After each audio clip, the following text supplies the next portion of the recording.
This is Dan Green, and you're listening to NotSuck.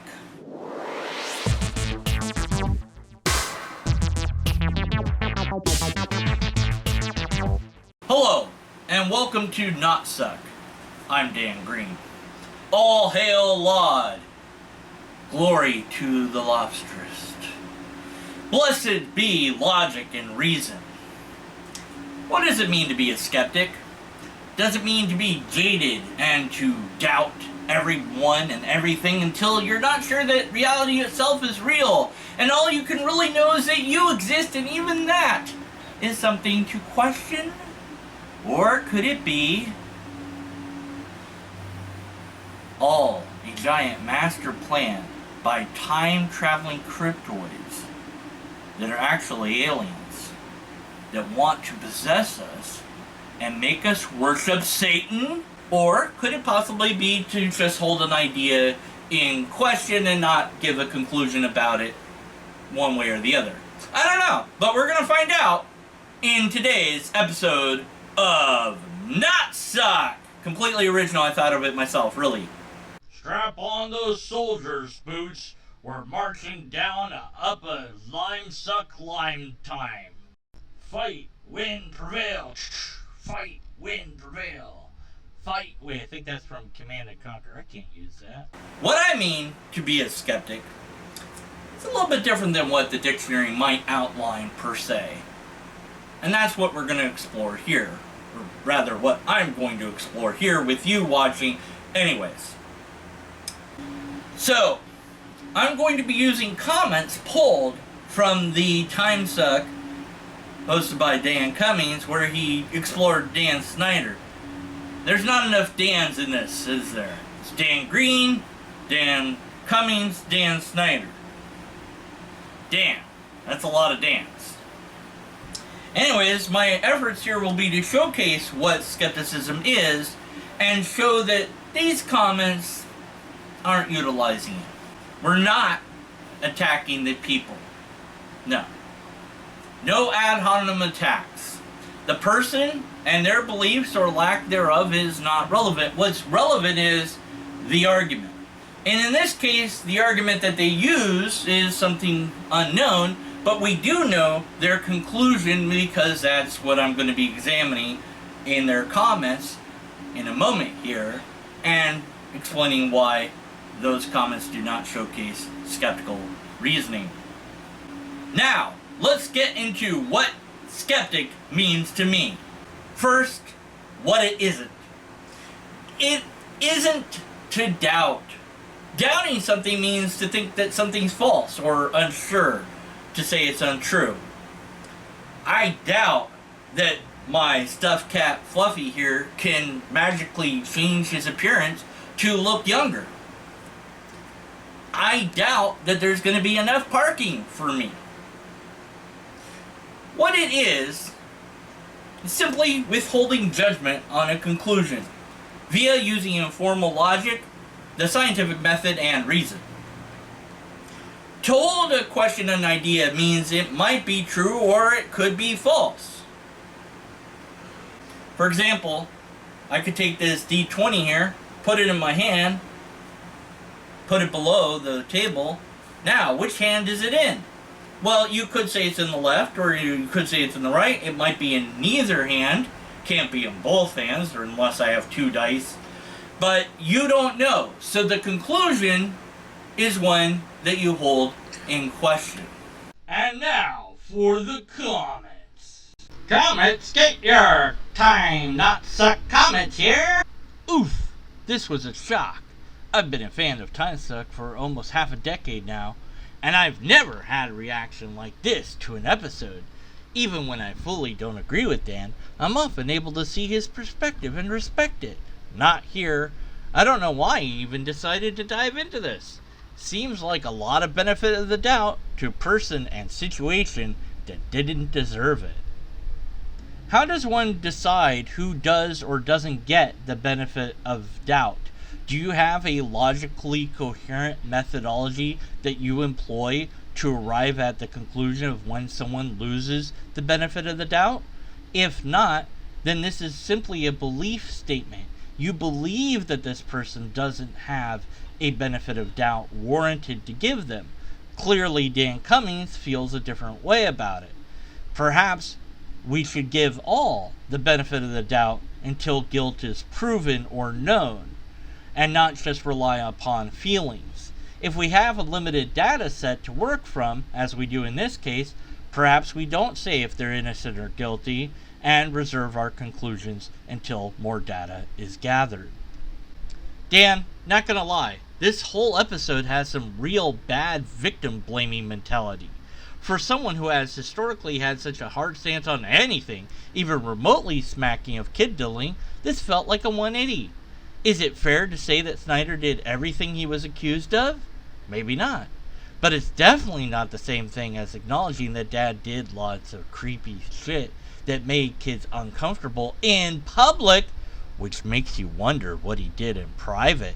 From inappropriate jokes to having a child give him a massage and having multiple child actors and their parents come forward with accusations of near sexual things, like the massage and Schneider asking for pictures of the actor's feet. Just because showbiz has lots of this behavior in the past doesn't make it acceptable, especially when minors are involved. The idea that Dan Schneider took pictures of the children's feet for his personal collection, amusement, etc., is not substantiated either by the documentary or by any known facts. It is said that he wanted those pictures taken, but that's not quite the truth, and Dan Cummins clarified that during the episode. He said that if pictures were taken of feet, that was done so as part of the production process. There's all sorts of production reasons why pictures of feet might be taken to be able to hand out quickly to this person and that person so that they don't have to run around and look for themselves at every single thing that's going on. It's how does this look in this scene with the background props and the lighting and whatever. Well, I have to come out of my office and come down there and see it for myself.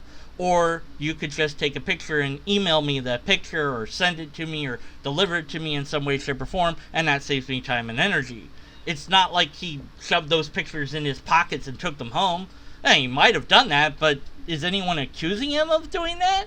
No, not directly, but indirectly the documentary might be suggesting that that's the hidden sinister purpose, but that's arriving at a conclusion based on no data.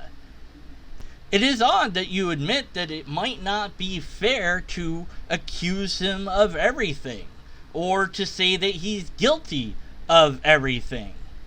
Yeah, if you don't have the data at hand to say that somebody is guilty, then you shouldn't accuse them of being guilty. If that's what the documentary did, and it seems that it did do that, then it's unfair that the documentary did that. Thus, Dan Cummins has every right to say that he disagrees with the documentary. As far as doing something bad in public, and that must raise our sensitivity to what maybe they did in private, that's pure speculation. And then, of course, we have this statement that a child gave him a back rub. What was their age exactly? Do you know? By saying the word child, you insert an image in our heads. Use precision in your language here. Oh, geez. This is not a good take. Not progressive mindset at all. I'm getting the vibe of Dan and Lindsay have internalized the abuse that occurs in the entertainment industry through personal experience and now defended themselves. It doesn't make you cool to tolerate abuse and say, that's just how it goes. You were a victim, and now you think others deserve the same treatment instead of advocating for improvement in the future? You have a lot of emotion here that drives your conclusions.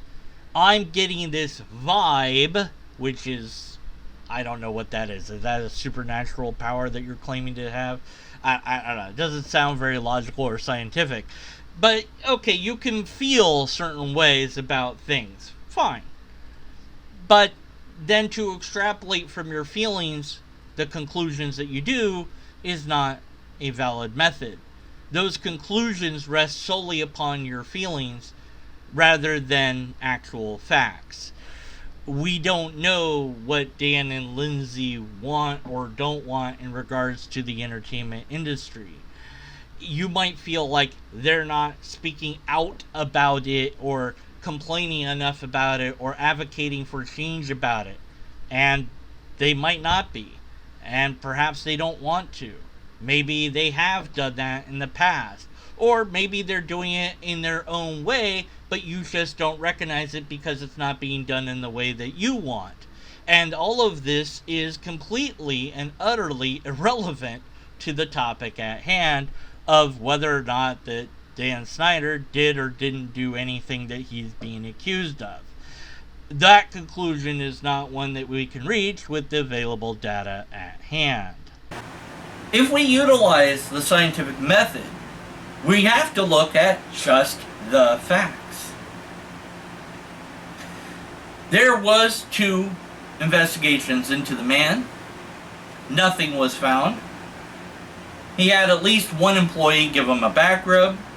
No one has outright claimed that he has done anything sexual with minors. A number of people have made allegations about the man, and those are the known facts. Using logic and reason on those facts, we can't deduce that the person's guilty, and fair enough, we can't say that he's innocent either. And so we have to be skeptical of the conclusion. And that wraps it up for the timeline. Congratulations, Barely. You made it back with a soldier. And now for the top hat takeaways.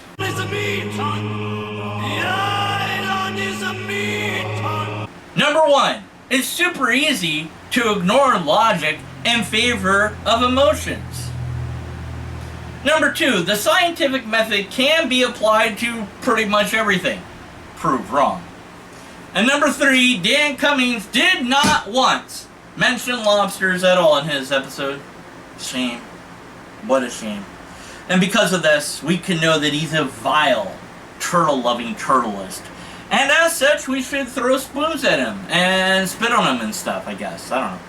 Or maybe that's ridiculous. Wait, what? Number 4. Wait. What was number 3 about? Don't can't go to number 4. No, wait, don't go to number 5. Number 5 is also the name of Johnny 5 in Short Circuit and Short Circuit 2. And I hope they don't do a reboot because that movie's fine as it is. I want one of those little Johnnies that they had.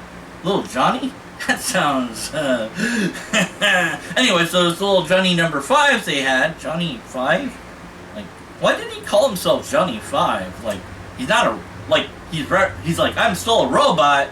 But there aren't like 4 other Johnnies. Nothing matters at all. And I only do good because the universe came from nothing and nothing matters at all. Oh yeah! And now for update. Get your Converted Man updates. Dan Cummins, I hereby challenge you to an interview to the death. Clearly, the only way to repair your tarnished reputation is to have me, a pretty much unknown YouTuber, at least to your audience, interview you. It all makes perfect sense if you don't think about it.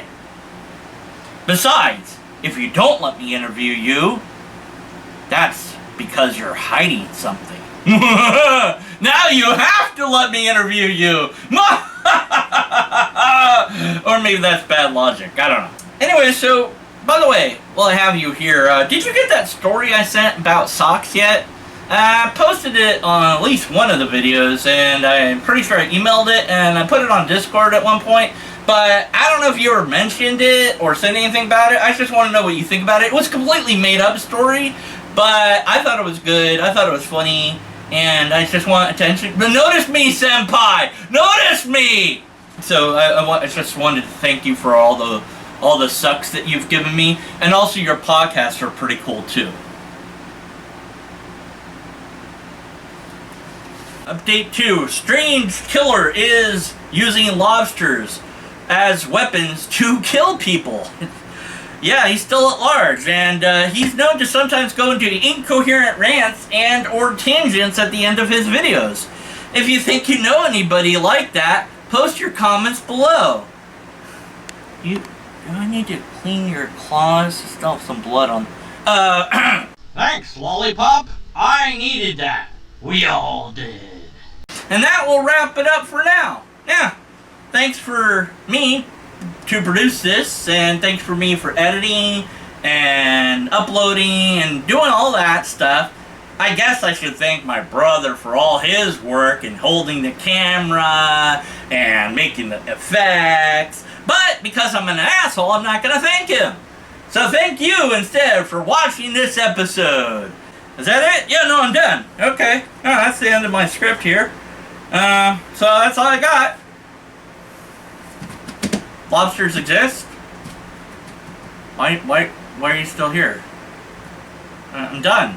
I don't have anything more. What do you want from me?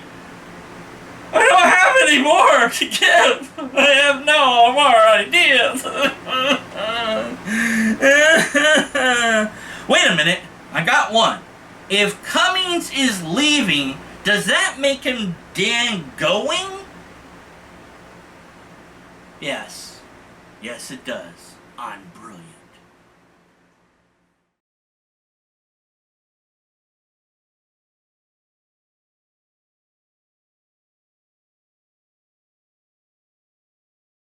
And thanks, YouTube, for not eating me yet. And also thanks to Dan Cummins and Lindsay for not suing the hell out of me. But I'm pretty sure copyright protects me anyway, so fuck you, you can't sue me. Actually, I shouldn't say fuck you. That's probably really rude. And I'm gonna delete that I said that by saying bleep you instead. No, I'm gonna keep all that in at the bloopers. It will be funnier that way. Alright, let's wet. But first, let's wet it wet. Huh. Haha. Now.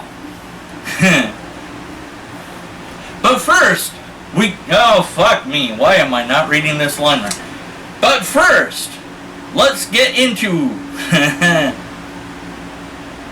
But first... Shut up. But first, let's get... Perfect. You'll see that skeptical thinking is not being employed. I think I already said this earlier, so I'm going to delete this part probably later. If I did say it earlier, but if I didn't say it earlier, this will be in the bloopers. Wait, no, yes. The only way to repair your tarnished reputation. That's not how you say that word.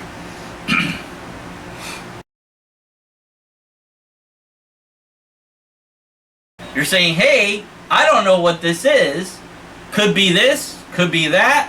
Might be a lobster, might be a cat. Dan Cummins, I know you're watching this. I hereby challenge you to an interview. To the death.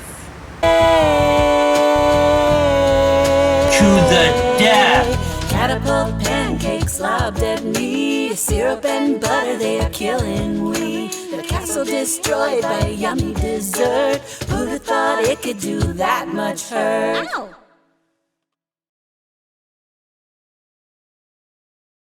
Whether thou art a ghost that live in the night, or a shade that is in the dark, or a spook or a spirit, whatever thou might be, know that thou hast no power here. Thou cannot remain, and thou will not tune in to the next episode of Scared to Life, where we talk about things that are scaring us, but in a way that turns us into live people, because they died, and now they need to be scared alive again.